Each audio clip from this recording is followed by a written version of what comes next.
어제는 어린 아이를 통해서 하나님의 나라를 가르치시는 예수님을 보았습니다. 그리고 한 관원이 예수께 나와서 영생을 얻는 방법을 물어봤을 때에 주님의 대답을 통해서 천국을 얻을 자라는 제목으로 말씀을 살펴보았습니다. 천국을 얻을 자는 천국을 받아들이는 자이고 자신의 부족함을 아는 자입니다. 그리고 천국을 얻을 자는 하나님만 의지하는 자라고 했습니다. 오늘은 예수께서 예루살렘으로 올라가는 길에 일어난 일입니다. 여리고에 가까이 갔을 때에 한 눈먼 사람이 예수님을 향해서 자신을 불쌍히 여겨달라고 소리를 질렀습니다. 그리고 예수께서는 그의 소원을 들어주셨고 그 소경이 원하는 것은 바로 눈을 뜨는 것이었다는 것을 여기서 알 수가 있습니다. 오늘 본문 43절을 보면 이렇게 눈을 뜬 소경은 하나님께 영광을 돌리면서 예수를 따라갔다고 말씀하고 있습니다. 우리도 역시 주님을 따라야 하는 사람들입니다. 주님을 따르는 사람들은 이렇게 어떻게 해야 할지 오늘은 예수를 따르라는 제목으로 말씀을 살펴보고자 합니다. 첫째로 예수를 따르기 위해서는 영의 눈을 떠야 합니다. 41절입니다. 내가 내게 무엇을 해주기를 바라느냐? 그가 대답하였다. 주님, 내가 볼 수 있게 해 주십시오. 소경은 무리가 지나가는 소리를 듣고 나사렛 예수가 지나가는 것을 알게 되었습니다. 그래서 그 소경이 예수님을 향해서 소리 질러서 도움을 요청하였고 마침내 소경으로 가장 근본적인 문제를 해결받게 되었습니다. 예수께서 무엇을 해주기를 원하느냐고 했을 때에 그는 볼 수 있게 해달라고 말합니다. 그는 비록 육신의 눈을 볼 수는 없었지만 영의 눈은 이미 열려 있었습니다. 그래서 예수님을 향해서 다윗의 자손이라고 불렀고 그분이라면 메시아로서 자기의 눈을 뜰 수 있게 해줄 것이라는 것을 믿었습니다. 오늘날 많은 사람들은 육신의 눈은 떠 있으나 영의 눈은 멀어 있는 사람들이 많습니다. 예수께서도 요한복음 9장 41절에 보면 너희가 소경되었더라면 죄가 없었으려니와 본다고 하니 너희 죄가 그저 있느니라고 말씀하셨습니다. 그들이 육신의 눈을 뜨고 있으나 영의 눈을 뜨지 못하고 여전히 죄 가운데 있었던 것입니다. 오늘 본문에 나오는 소경은 어제 우리가 살펴본 이 관원과 아주 대조가 되는 사람입니다. 어제는 한 관원이 예수께 나와서 영생을 얻는 길을 물었지만 결국은 그 문제를 해결하지 못하고 근심하며 돌아갔습니다. 그는 모든 것을 다 가지고 있는 사람이었습니다. 지위도 있었고 돈도 있었습니다. 그러나 오늘 본문에 나오는 소경은 아무것도 가진 것이 없었고 소경이었고 거지였다고 말씀하고 있습니다.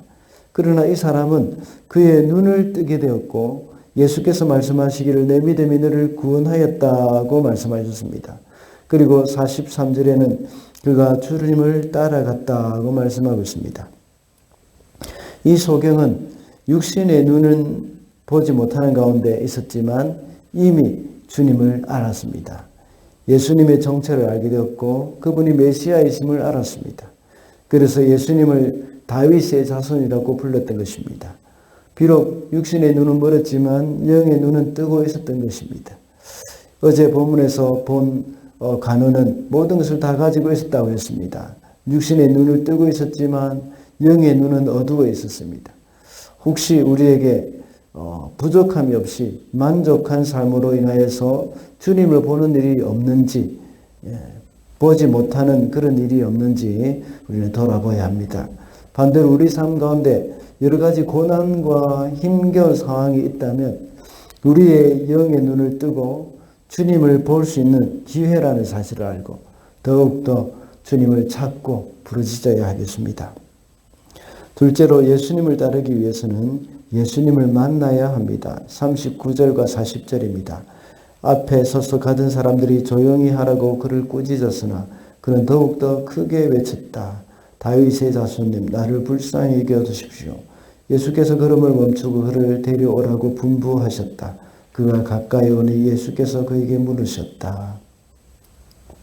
소경은 나사렛 예수께서 무리와 함께 지나가신다는 말을 듣고 소리 높여 외쳤다고 했습니다. 그가 외칠 때에 예수님을 다윗의 자손 예수라고 불렀습니다. 지금까지 여러 번 말씀드린 바와 같이 다윗의 자손이라는 말은 바로 메시아임을 의미하는 것입니다. 그의 외침으로 마침내 주님을 만나게 되었습니다. 모든 유대인들이 기다리고 열망하였던 다윗의 자손으로 오시는 메시아를 그 소경은 만나게 되었던 겁니다.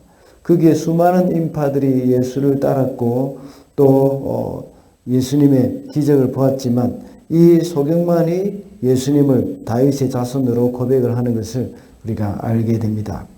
다윗의 자손 메시아가 오면 자기 눈도 고쳐줄 것을 믿고 있었던 것입니다.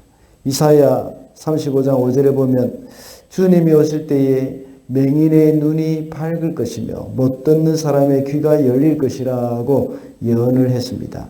이 소경은 그 예언이 이루어질 것이라고 믿고 있었던 것입니다. 이렇게 하여 그는 기다리던 메시아가 지나간다는 말을 듣고 목청껏 불렀던 것입니다. 그래서 예수께서 그를 만나 주셨고 그의 육신의 눈을 뜰 수 있었던 것입니다.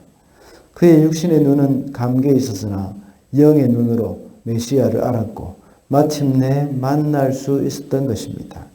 많은 사람들은 나이가 들수록 육신의 눈은 점점 어두워져 가고 있습니다. 그러나 우리의 영의 눈까지 어두워져서는 안 되겠습니다. 육신의 눈이 어두워질수록 더욱더 영의 눈이 밝아져서 주님을 더 깊이 만나고 더 깊이 알아가게 되기를 바랍니다. 육신의 눈이 어두워진다는 것은 물론 나이가 들어서 노안이 오는 것도 해당이 되겠습니다만 첫 번째 대지에서 말씀드린 바와 같이 육신의 질병이나 살아가는 데 일어나는 여러 가지 고난일 수도 있습니다. 또한 39절의 말씀대로 조용히 하라고 이렇게 꾸짖는 사람들과 같이 우리로 하여금 주님 앞에 나아가는 데에 방해하는 그런 사람일 수도 있습니다. 그럴 때 더욱더 주님과의 만남이 깊어지는 기회로 여기고 주님께 부르짖게 되기를 바랍니다.